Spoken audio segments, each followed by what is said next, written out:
Izgubljeni lešnik. Hojla, Bibi, pohiti, teciva k Rici, da ga pozdravimo, preden se uleže na zimsko spanje, je rekla Pika Polonica Pika. Bibi si je na glavo poveznil kapo, si nadel šal, rokavice in dva dobra prijatelja sta odšla do brloga veverice Rice. Velikanski hrast se je že nadaleč videl, na veji pred svojim brlogom je sedela veverica. Hotela sva te pozdraviti, preden se pred zimo zavlečeš v svoj brlog, je vzkliknila Pika. Pridita, bomo spili sok v slovo in zraven pohrustajmo malo lešnikov, je ponudila Rica prijateljema. Poglejta, koliko dobrot sem pripravila za ozimnico, shramba je polna. Odprla je vrata, ampak joj, shramba je bila popolnoma prazna. Na pomoč, kam so izginili vsi lešniki, orehi, kje so stožci, želodi, rozine? Poglejta, verjetno so se tukaj izkotalili lešniki, je Bibi pokazal na majhno luknjo v kotu shrambe. Nekdo je obgriznil hrast, je vzkliknila Pika. Jaz pa vem, kdo je to bil, je dodal Polž. Nikar se ne boj, Rica. Takoj bomo našli krivca in poiskali odkotaleče lešnike. In orehe, stose in želode, se je že naprej jezila veverica. Iz smeri travnika se je slišalo glasno smehljanje. No, poglej, to so oni, vse skozi so poredni, vedno so problemi z njimi, je godrnjala Pika. Zagotovo tudi zdaj razmišljajo o kakšni lumpariji, je pritrdil Bibi. Nekdo je obgriznil drevo veverice Rice, prav tam, kjer ima shrambo. Vsi zbrani lešniki so se odkotalili. Niste bili vi? Je vprašal Bibi. Joj, nič nismo hoteli slabega, smo le grizljali, saj nismo vedeli, da je prav tam shramba, se je opravičil najmlajši lubadar. Lahko kako pomagamo? Pridite, moramo najti izgubljene lešnike. Nimamo veliko časa, kmalu bo zapadel prvi sneg in takrat zagotovo ne bomo našli dobrot. Pohitimo! Skupaj so podrobno pregledali drevo. Lešniki so se od tuzi izkotalili, padli na tla in se odkotalili naravnost čez hrib, je pojasnila Pika. Ob vznožju hriba so prijatelji skupaj našli vse dobrote. Ura, se je veselila Rica. Torej, prosim, da prinesete vse dobrine nazaj v moj brlog. Jaz med tem z deskami pokrijem luknjo, je rekla Rica lubadarjem in se je prijela dela. Lubadarji so začeli nositi lešnike, orehe, želode so po enega in enega nosili v veveričin brlog. Bibi in Pika sta pomagala. Vendar zaman so se trudili, saj se je začelo mračiti, ob vznožju hriba pa je čakal še ogromen kup. Nikoli ne bomo končali, je vzdihnil en lubadar. Pomoč bi bila dobrodošla, je dodal drugi. Bibi je kar naenkrat vstal in brez besed odhitel. Ostali so začudeno strmeli za njim. Ko se je vrnil, je prinesel s seboj svojo trobento. Pihnil je v trobento tako močno, da so ga slišali vsi prebivalci gozda. Prav hitro so se tam zbrali vsi veliki in mali. Pika je splezala na veliki kamen in pripovedovala, kaj se je zgodilo z lešniki veverice Rice. Vsi so se odkotalili, moramo jih nesti nazaj v Ricin brlog. Če vsi primete za delo, bomo do večera končali. Začnite, je rekel Bibi in dvignil en lešnik iz kupa. Lešnik je podal Piki, ona lubadarjem, lubadarji trotu, trotkači pastirki in tako naprej z roke v roko.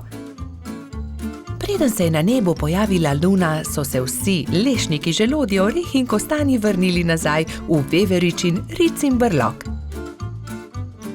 Rica je srečno vrnila tudi zadnji kosta na svoje mesto. Hvala lepa, moja shramba je spet polna, je dejala. Kako dobro, da imam toliko prijateljev.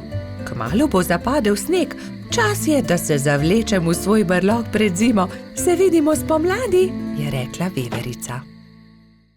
Pirhi. Prišla je velika noč.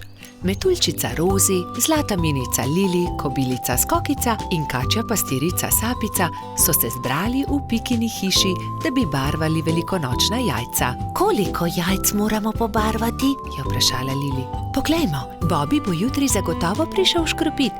Prišli bodo tudi Baltazar, Gašper in Bajsi, ter seveda Gumbi, Alfonz in Polž Darko. Potem moramo pobarvati 7 jajc, lotimo se dela.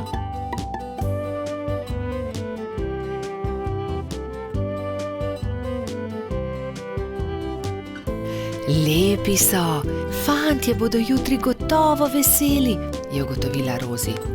Čas je, da se odpravimo domov, jutri bom zgodaj vstala, spekla bom palačinke, z njimi bom čakala škropivce, je dejala Rozi. Jaz bom spekla pogačo, je rekla Lili. Jaz pa zavitek, je dodala Pika in pospremila dekleta. Naslednje jutro so se vsa dekleta zbudila zgodaj. Rozi je stekla v kuhinjo, si zavezala predpasnik in se lotila mešanja testa za palačinke. Tudi Lili si je prevezala predpasnik in takoj začela mesiti pogačo. Pika je vlekla testo za zavitek, Sapica je pripravljala rolado. Tudi Skokica se je zbudila vznemirjena. Fantje ne vstajajo zgodaj, imam še čas, da spečem jabolčno pito. In dala na mizo veliko košaro jabolk. Ampak joj, košara se je nenadoma prekucnila, jabolka so se skotalila in z mize porinila skledo s pirhi. Vsa jajca so se razbila. Joj, jajca, kaj naj naredim? Kaj bom dala škropivcem? Obupana je tekla k Piki. Pika, vsa jajca so se potrla, vseh 7, pomagaj mi. Ne utegnem, Skokica, pečem pecivo, vendar sta mi ostali 2 nepobarvani jajci. Hitro ju pobarvaj, da bosta gotovi, ko bodo prišli fantje. Lili, jajca so se razbila na koščke, mi lahko pomagaš? Ne morem, pečem pogačo. Vzemi ta 3 bela jajca, imaš še čas, da jih pobarvaš. Rozi, pomagaj, znova moram barvati jajca, vsa so se potrla. Vsa so se potrla? Žal mi je, Skokica, vendar zdaj ne morem s tabo. Tukaj ti dam 2 nepobarvani jajci, izvoli. Sapica, v težavah sem, potrli so se pirhi, ki sem jih pobarvala včeraj, prosim, pomagaj mi, sama ne morem znova pobarvati 7 jajc, malo časa je še. Vem, kdo ti lahko pomaga. Pojdi z menoj. Tekli sta skozi gost vse do brloga. V naslednjem trenutku se je pojavil zaspani jamski Pajek. Dragi Pajek, moraš nama pomagati, je začela Sapica. Skokičini pirhi so se potrli in zdaj mora pobarvati 7 novih jajc. Ni veliko časa, fantje bodo kmalu prišli škropit, do takrat morajo biti gotovi. Lahko pomagam, je zamrmral Pajek. Hvala, zelo si prijazen, je zahtela Skokica in se poslovila od Sapice. Skokica je vzela najprej čopič in barve ter se lotila dela s Pajkom. Pajek je lahko hkrati barval 3 jajca.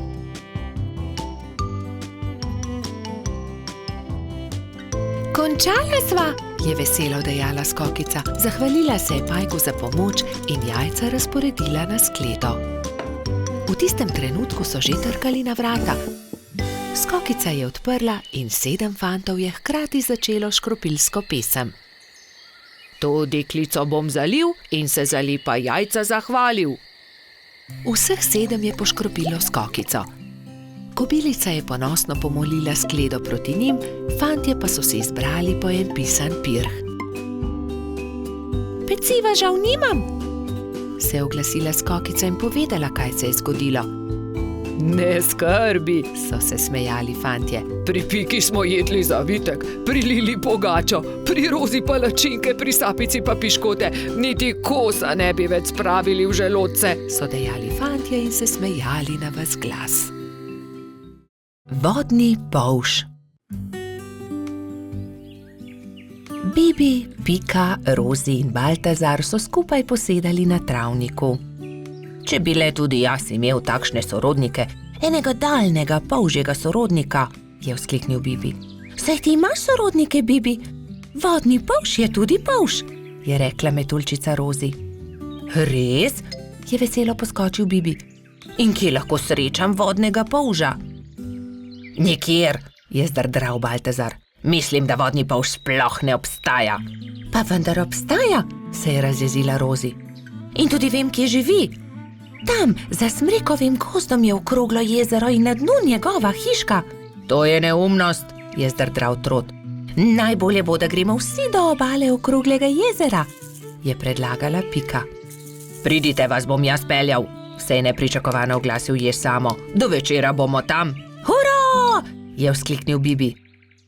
Prinesel bom kisikove jeklenke, da se bomo lahko potopili na dno jezera.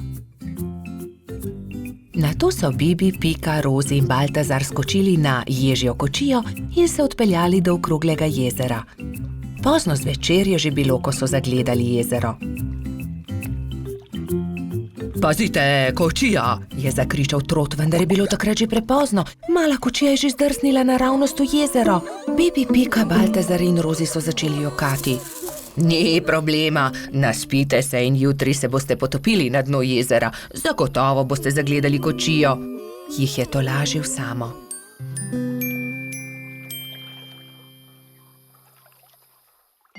Naslednji dan je Bibi zgodaj vstal.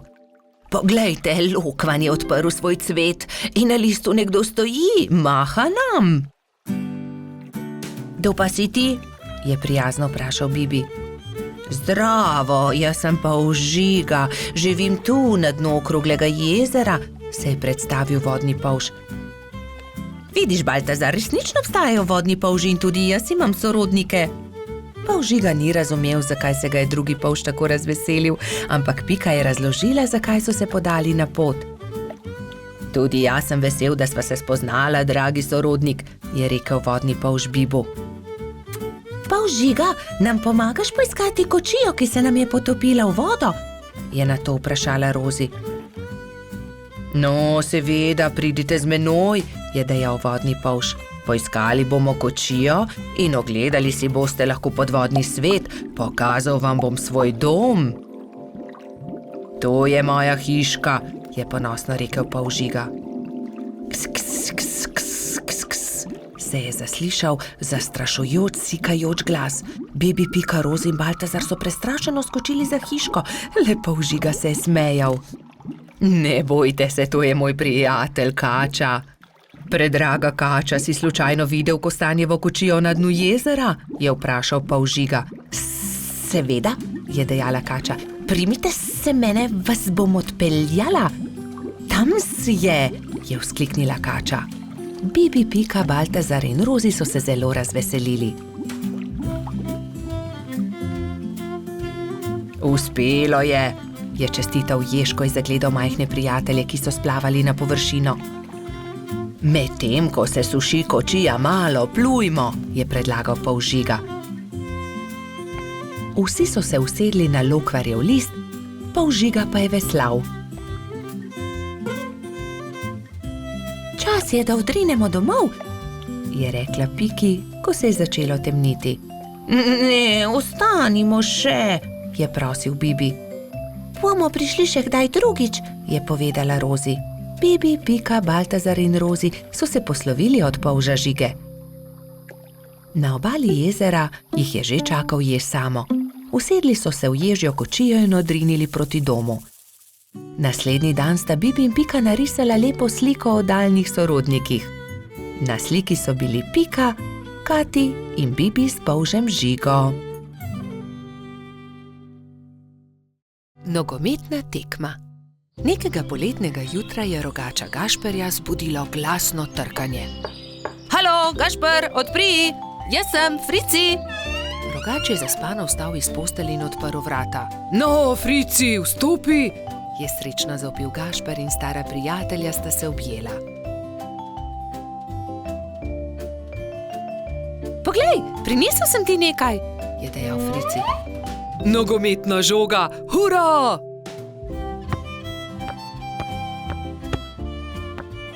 Ampak za nogomet potrebujemo moštvi, ga je opozoril Frici. V redu, sestaviva ekipi. Povejva vsem, je predlagal rogač. Po zajtrku sta se Gašper in Frici odpravila na pot. Potrkala sta pri vseh. Obhodila sta vse hiše in ko sta prišla do konca gozda, sta se zbrali dve ekipi. Za sodnika so izbrali Alfonza. Sešimo jim barvaste majice, je predlagala Lili. Modre so za eno ekipo, rdeče za drugo. Nogometaši so vadili ves teden. Te smo sešile za vas, je dejala Sapica in Gašperju potisnila v roke rdeče in modre majice. Hvala, sta dejali ekipi hkrati in srečni oblekli majice. Pika in Lili sta prinesli klopi in gledalci so zasedli svoja mesta na robu igrišča. Nenadoma se je oglasila Alfonzova piščalka in tekma se je začela. To je to, teci Bobi, je zavpil Gašper. Sem meni podaj, je zavpil Gumbi. Hura, to je to, se je veselila modra ekipa in se objela. Dajmo modri, dajmo rdeči, je bilo mogoče slišati iz občinstva. Ne velja, Frici, ne smeš z roko prijeti žoge, se je jezil Trot. Res je, Baltazar ima prav, ne krši več pravil, Frici, je strogo dejal sodnik Alfonz. Tekma se je vznemirljivo nadaljevala. Tudi rdeči so dosegli 2 gola, modri tudi, tako da je Gašperjeva ekipa vodila že s 3-2, ko se je igra spet ustavila. Frici me je spotaknil, se je pritoževal Gumbi. Da, tudi jaz sem videl, je dejal Alfonz. Frici, če bo še enkrat kršil pravila, te bom izključil. Kazalo je na zmago Gašperjeve ekipe. Frici se je nenadoma razjezil. Poglej me, zdaj bom zadel, je zavpil in odrinil Bobija, vendar je od sunka padel tudi sam in v bolečinah zavpil. Moja roka, joj, moja roka! Vsi drugi so stekli k njemu.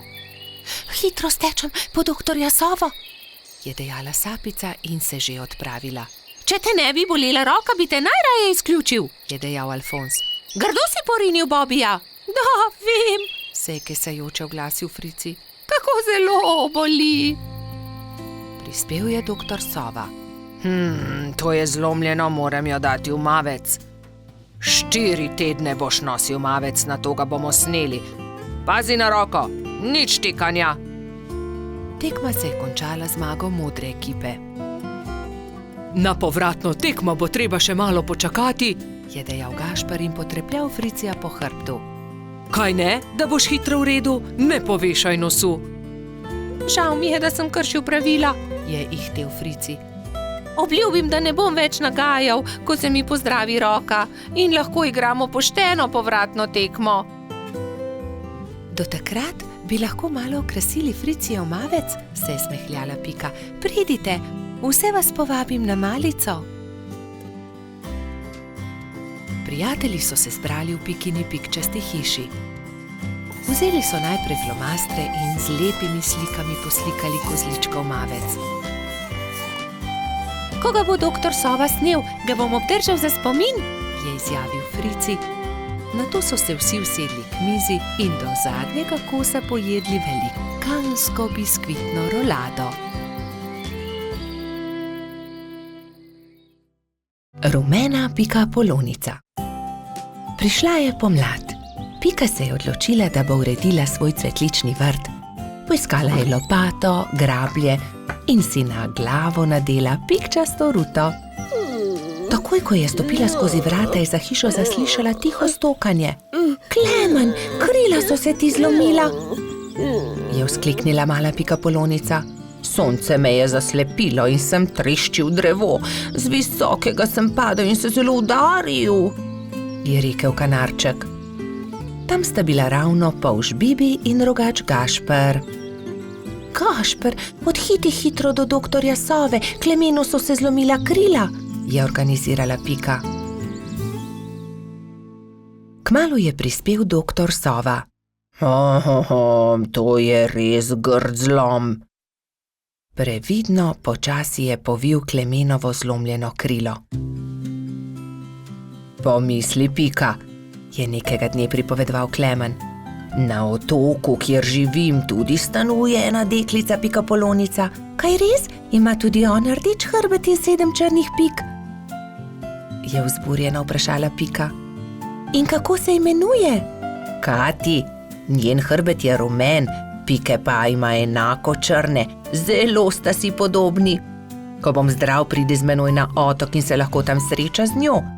Kako bi bilo dobro, lahko pride tudi Bibi? Seveda, za oba je dovolj prostora na mojem hrbtu.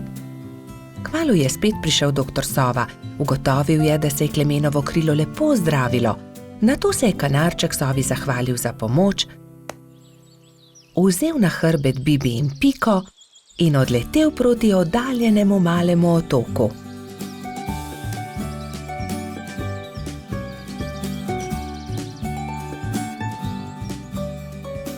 Kmalu se je prikazalo veliko jezero in v sredini majhen otoček. Vidite, letimo na ta otok, tam na vrhu najvišjega drevesa je moje gnezdo. Primite se močno, pristajamo. Klemen je previdno pristal, Bibi in Pika pa sta skočila z njegovega hrbta. Takrat so zaslišali glasno smejanje. Ne morete me ujeti, je žuželka v oranžni obleki zakričala majhni bolhi, ki je tekla po njenih stopinjah. Pazi, je vzkliknila Pika, žuželka pa je priletela naravnost vanjo. Oprosti mi, nisem te hotela zbiti, moje ime je Kati, kdo pa ste vi? Wow, ti si Kati, ravno tebe smo iskali. Jaz sem Pika in oddaleč sem prišla, da bi srečala sorodnico Pikapolonico. Sorodnica Pikapolonica, se je začudila Kati. Ja, poglej, moj hrbet je pikčast kot tvoj, le druge barve je. Wow, se je navdušila rumena Pikapolonica. Pridite, pokazala vam bom hiško, je rekla Kati. Takoj, ko sta zagledala Katino hišo, sta se Bibi in Pika začela zelo smejati. Moja hiša je enaka, le da je rdeča. Bibi, Pika in Kati so se sprehodili po malem otoku. Tam je gost iglavcev, zraven mali potok, tudi most smo zgradili čezenj, je ponosno pripovedovala Kati. In kaj je to sredi travnika, je vprašal Bibi, kot da bi bil tobogan. Res je, to je zvončkov tobogan, pridite, vam pokažem. Lahko zdrsnemo dol? Seveda, kar pogumno za menoj, je rekla Kati in se odrinila, da bi zdrsnila po vijugastem toboganu. Bibi, Pika in Kati so veselo drsali, vse dokler se ni stemnilo. Pozno je, pridite, odpeljem vas domov, je rekel Klemen. Pika in Kati sta se izmenjali svoje rute v slovo. Srečno pot, je vzkliknila Kati, pridite še kdaj. Preden je Kanarček prispel do Pikine hiške, se je že popolnoma stemnilo. Na nebu so se bleščali luna in zvezde.